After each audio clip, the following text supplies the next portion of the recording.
Hello! So today I'm going to read you a microblog reading, and the microblogs are short, inspired, self-loving writings that really just flow through me. They're totally off the cuff. I love to use them as just my inspirational workout and to always be writing, always be telling stories in a really unconventional, fun, spirited way. And the reason I decided to create the microblog on ELYSEHUGHES.com and have all these writings live there is because I didn't want to just share these via social media posts and have them push down the feeds and turn into digital dust and just disappear. I wanted them to have a place where you can go, read through them all, just binge read if you want, and they are just a wonderful collection of creativity. And so I'm actually collecting the first 99 into my first collection, Musings from the Microblog 1.0, Come Out and Play, and that is in the works right now. I'm working on self-publishing that collection. Tentatively, I'm calling the second collection Free of Peanut Butter because I'm exploring a lot more topics like body love and food and my relationship with that over the years through weight loss, weight gain, holistic living in order to heal, and all the ups and downs and in-betweens that go with that. And so that's been a really big experience in my life, and it's something that I've been revisiting lately because after a few years of really just making really so blah choices, getting really so blah results, I just wanted a shift and a change. And something I actually want to write about today is the fact that, you know, the awareness itself is the first step of the change. And it's something that we often disregard because we're not technically acting yet. But in and of itself, it's a shift. You know, I knew I wanted change for a long time, but I was feeling this way last year, around this time, even earlier, and didn't really make a move on it. And I think bringing that awareness to it, sometimes it takes our soul a little time to catch up, but it's something to really acknowledge and applaud in ourselves, like just knowing that we want something different, to clarify our preferences, and that can help us at least be ready to move forward and, you know, actually act on that change for ourselves. And that's where I've been at lately. And I've been having a lot of fun exploring, you know, different dynamics within my life and food. And so this microblog is a reflection of that, and it is called Tots. I had a roommate that ate the same thing every day: white rice with veggie medley, corn, peas, and carrot squares, and chicken. He'd pull out a single serving rice cooker, cut open a bag of veggies, and grab a frozen chicken breast. 15 minutes later, dinner was served. He didn't use a single condiment or spice. It never varied. "I eat to live, not live to eat, Elyse," he chuckled, kicking up his cowboy boots and popping in a DVD.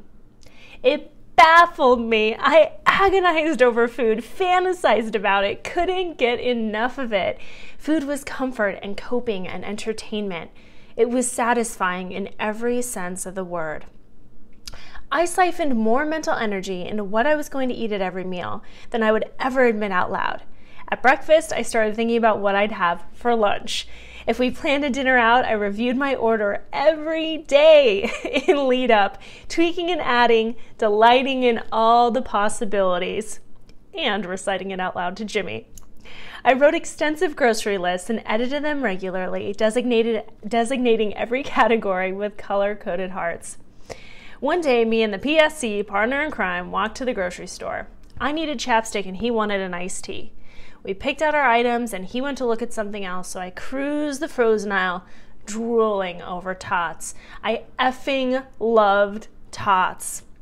I turned to see him finishing at the checkout and reluctantly went to meet him. As we walked out, my frustration started to boil. "What's in the bag?" I poked. He widened the straps to reveal 7-layer dip and tortilla chips. "I wanted Tots," I tantrumed. "Well, why didn't you get them?" "You ran up to the register without me." "Oh yeah, I ran up to the register," he half laughed, now getting frustrated. "You did! You went and you got this when I wasn't looking." "I wasn't hiding it. You just said you were going to take a nap, so I got this to have while I watch a movie."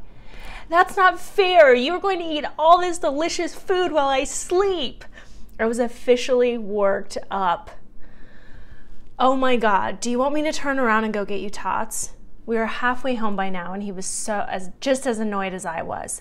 I scrunched my face and huffed, wanting the Tots, but wanting to prove some point by not getting them.